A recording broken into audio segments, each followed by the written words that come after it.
2024 unfortunately turned out to be a rather difficult year for me. A number of things have happened in my life that haven't been great, but what has helped a lot throughout the year is just how positive and how good my year of watches has been.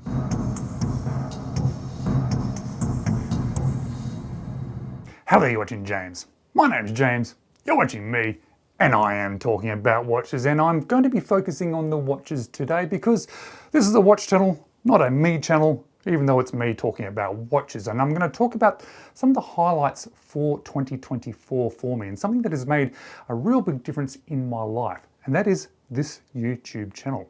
So there's two parts to this 2024 looking back at video. Firstly, the watches. Secondly, the YouTube channel. The watches that have really stood out to me this year were actually a little bit difficult to choose because I've had some very cool watches on the channel. But firstly, it kind of had to be the IWC, the Spitfire, a watch that I had not even seen prior to sort of looking for an IWC, but it's turned out to be one of my favorite watches in my collection, and it was the journey towards finding that and figuring out how to discover that then led me probably onto the next watch that has really stood out to me, that is my Montblanc Nicolas Roussec. The idea of looking for something that perhaps isn't obvious is something that really intrigues me, and finding that particular Nicolas Roussec, well, that was absolutely amazing, and it has also turned out to be one of my favourite watches and most worn watches in my collection too. And then another surprising purchase for me that has turned out to be something that is so integral to my collection now is my vintage Rado.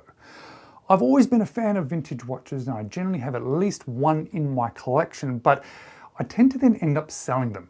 And I end up selling them because I think I like the idea of a vintage watch in my collection versus actually wearing a vintage watch in my collection.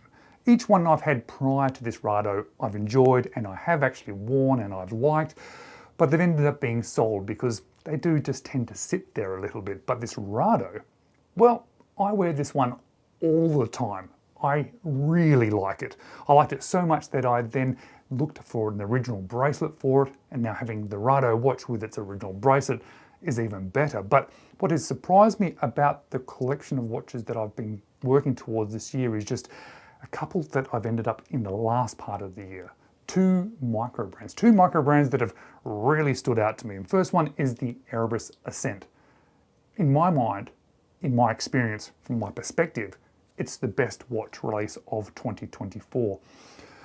I'm not paying attention to every release, and I certainly haven't bought every release, but this watch is just incredible, and it's one that I absolutely adore having in my collection. I know it's going to stay long term. And what surprised me was when I purchased the Wise Azura, is how good that one is too.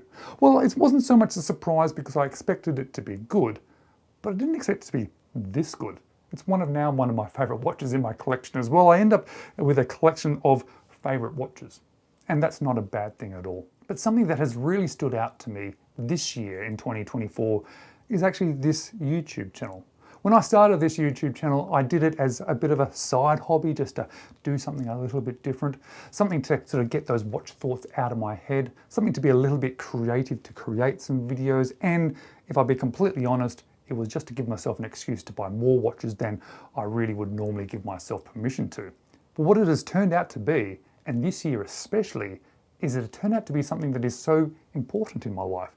In fact, it's almost a focus of my life. I enjoy making this content so much. I enjoy the community that it has built, and enjoy the community that allows me to enter because of it as well. And it has become something that I really, really enjoy doing, and it's something that I intend to continue doing. And it's something that I'm very excited about in 2025. There's something I'm going to be talking about in a video that I'll be releasing very, very soon about my plans for 2025. But there's a bit to say in that one, so I'm going to leave it for that specific video. But I do want to take this opportunity to say thank you so much to you for watching, for subscribing, for hitting those like buttons, for leaving comments, for interacting with me, for being part of the watch community. I've really enjoyed being part of it, and I love that you're part of this community too. So keep an eye out for this upcoming 2025 video, my plans for 2025, because there might be a couple of surprises. But until then, maybe you can watch one of these videos next.